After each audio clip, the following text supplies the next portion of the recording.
I wanted to ask you one other thing about your experience in LA because it was something I heard about, and you can give us the first-hand story on it. But they did something, I guess, like an Amazing Race kind of thing out there during the season. Was it this year you guys did? Yeah, it was a lot of fun. What was that all about? How did that unfold? Jerry Bruckheimer's a big fan of the Yep. Kings and a big hockey fan, a big NHL fan. He's an awesome guy, and we've got to know him pretty well playing in LA. But so he does this Amazing Race show, which is a great show on TV. We had like 4 or 5 days, but maybe 5 or 6 days between games, which is so unusual in an NHL schedule. So the coaches got crafty and thought they'd do some team bonding, building things, and so they did a sort of amazing race around LA with our team where we split up in teams of 4 or 5. We had to go surfing. We had to go to Venice Beach and get a caricature sketch done. There was no money on us. We had to do all these events. And the most fun for me was we got to go hit balls at Dodger Stadium. That's what I heard, yeah. And actually, the story goes is that the team I was on, we all started in different places, and due to traffic and other things in LA, we ended up being way behind everybody. So our last stop was Dodger Stadium. So we had already realized we lost the race, and we're like a bunch of kids in a candy shop in Dodger Stadium taking BP. So we're like, we're not leaving. We were there for like an hour and a half. We wouldn't leave Dodger Stadium. I think I swung my arms out that day. That's beautiful. That's great. Who was on your team for that? Which group were you in? We had, that was a while ago now. Tom Pricing, Kevin Dahlman, Dustin Brown, I think that was our team, yeah. But it was a blast. And Tommy Lasorda actually came and talked to us, gave us a little. That's what I heard. He gave us a little batting practice. That's Man, cool. talk about a motivator. This guy's like giving us a little practice, teaching us how to hit balls. That on a random fun day at Dodger Stadium. He's like foaming out the mouth, telling us, "You better do it like that." It was great. Did you jack any out? We got Wilsey was on my team too. Me and him hit the warning track. By the time we got there, the balls were all warped and waterlogged. I got an excuse. I think we would have got one out. Now, part of playing in Los Angeles is the fact it's such a huge city. You could still kind of walk around, even though you're a Los Angeles King, and be able to have those private moments. But that's probably not going to happen in Calgary because you're going to go to a place now where the Flames are the only thing that matters. So you think you're going to be used to being able to go to a place where you might not have that same anonymity that you had in Los Angeles? Well, I think that it's definitely going to be different. I mean, there's no doubt. I think I did grow up in the Toronto area, so I'm not a complete stranger to what happens in Canada and with hockey. I played a couple World Juniors and was used to some media attention there. At the same time, it's definitely going to be an adjustment for me.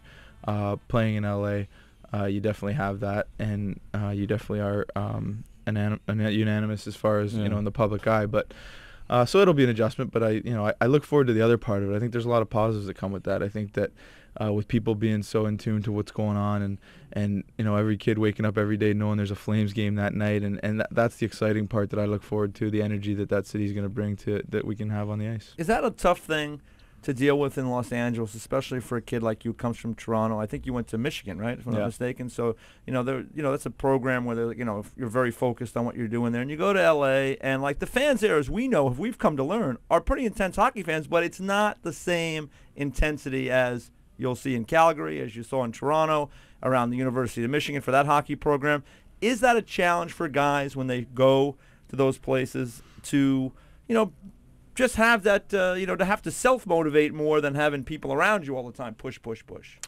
I think that, well, first of all, I will give the fans in LA credit. I think that they have a really good fan base, and I give them a lot of credit for sticking through, some tough times there in LA. And so I'll say that first and foremost, that the fans in LA are great. But I think that as far as the challenges to that, I think there's if you start winning a little bit, if you have some success, I think it becomes less of a challenge. I think if you look at Anaheim, or if you look at other teams in San Jose that have done well in the Southern California market or in Northern California, I mean, I think that if you start to win a little bit and you start to have something to build on, guys, it's a lot easier to buy into something and to be part of it, and to get energy that way. So and I think they got a bright future with a lot of good young players. Yeah, they do got a bunch of young kids there. What's going to happen with you now in Calgary as far as position? Because I was hearing they like the idea of having you playing center there.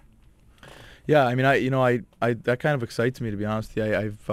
I played center my whole life, and I have played some wing lately in the NHL, and kind of, I've been used there. So I do feel comfortable playing both, and obviously whatever's going to be best for the team are going to help us win games. But I have, like I said in the past, I have been real comfortable at the center position too, and I feel like there's some different things I can do from that position. So we'll see wherever they want to use me, but either way, it's awesome. What do you know about Mike Keenan?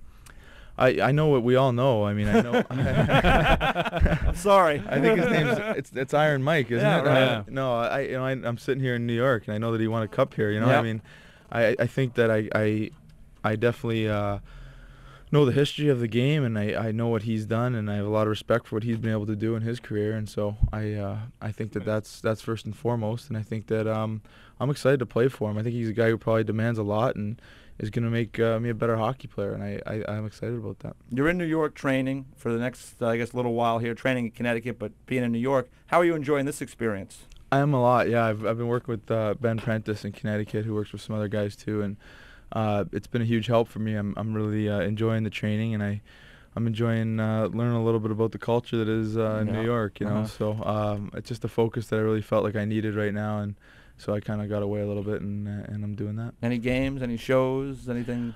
I haven't really got to too much yet. I think I'm gonna try and grab a show here or there, and like I said, experience the culture of it. But I'm staying right here in the heart of it all, so it's interesting to see. All right. Well, Mike, enjoy your summer, and good luck in Calgary. All right, guys. Yeah, we'll get you on during the season. You can give us more updates on Mike Keenan and that whole setup out there. For sure, yeah. All right. I'm sure I'll have some good stories. I'm sure. That's Mike Cammalleri. It's Don LeGrec and EJ Raddick. We're taking you up until 2 o'clock Eastern Time right here on NHL Live.